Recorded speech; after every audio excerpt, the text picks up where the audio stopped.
My name is Martin Lesperance, and I've worked 25 years as a firefighter and paramedic. I left that profession so I could focus on preventing injuries and fatalities instead of responding to them after the fact. So what does this have to do with hiring a speaker? I can deliver a talk that your audience will remember for a very long time, and the information will be vitally important to everyone sitting in that room. You see, my talks aren't only for safety meetings, but I could be a hit for any meeting. I can increase productivity within your organization by making people more aware of their safety both on and off the job. And I do this with compelling stories. Some of them are funny, sad, weird, and bizarre, and some are very moving, but all of them have a vital safety message. So if you want a speaker who can offer something just a little bit different from the main topic, I can help. And if you're holding your meeting in Calgary, Banff, or Canmore, Alberta, well, there isn't any travel costs because this is where I live. Here's a little bit more about myself. I've written and produced and been featured in over 25 safety videos, and I've written several safety books. These are like bathroom reading with a safety message. In fact, one organization bought 12,000 copies to give to their employees to take home. Some of the organizations I've spoken for are Lockheed Martin, Boeing, NASA, Los Alamos National Laboratory, Mississippi Power, Manitoba Hydro, Sask Power, and that's just to name a few. If you think I could be a fit for one of your meetings, here's a story that I've opened my talks with for many, many years and has been very effective.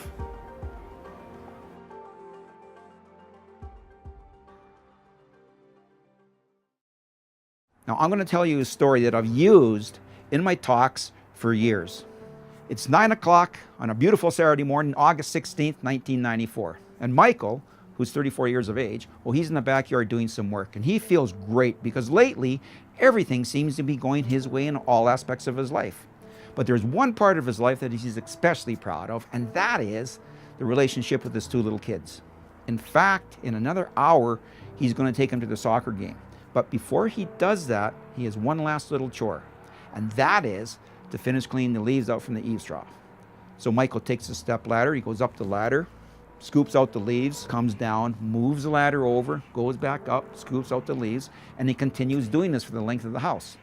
And when he gets to the last couple feet of the gutter, he pauses and he hesitates, and he realizes he should get down from the ladder and move it over in order to finish the job in a safe manner.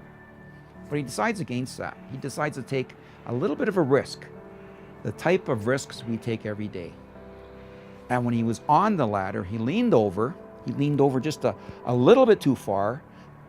He lost his balance, the ladder tipped over, and Michael came crashing down to the ground.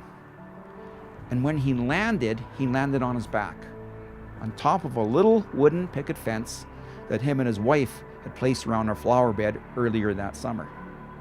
And when he landed with enough force that that wood from the fence shattered a vertebrae, which in turn drove those sharp little bone chips into his spinal cord, which is about the consistency of Jell-O. Michael's wife heard his cries. She came running out. She saw what had happened. She ran back into the house and she called 911. We got the call and we responded to the house within minutes.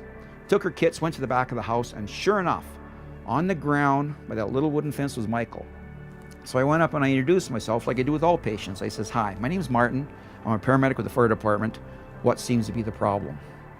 And I'll never forget what he said or how he said it, because he was crying and he was whispering at the same time because he didn't want to scare his family who was standing a few feet away. But he said, "I can't move my legs.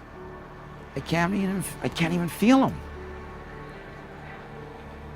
We examined Michael, and what we discovered is that he had no movement, feeling, or sensation from mid-chest down to his toes. So very carefully, we treated him for a spinal cord injury and transferred him to the hospital. In the hospital, they examined him for hours and did all kinds of tests. And then they confirmed his worst fears. His paralysis was going to be permanent.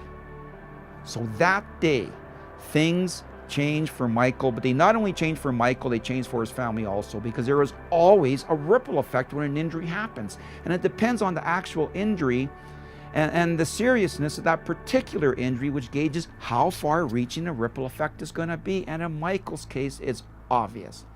It's going to touch every aspect of his life. His role as a husband, as a lover, as a father, and even as an employee, because Michael will never, ever be able to go back to the job that he once had. So it was because of Michael and other people like him who I've attended, I set a goal to try to prevent injuries from happening to people, and I do it because I really don't like to see people hurt. Thanks again.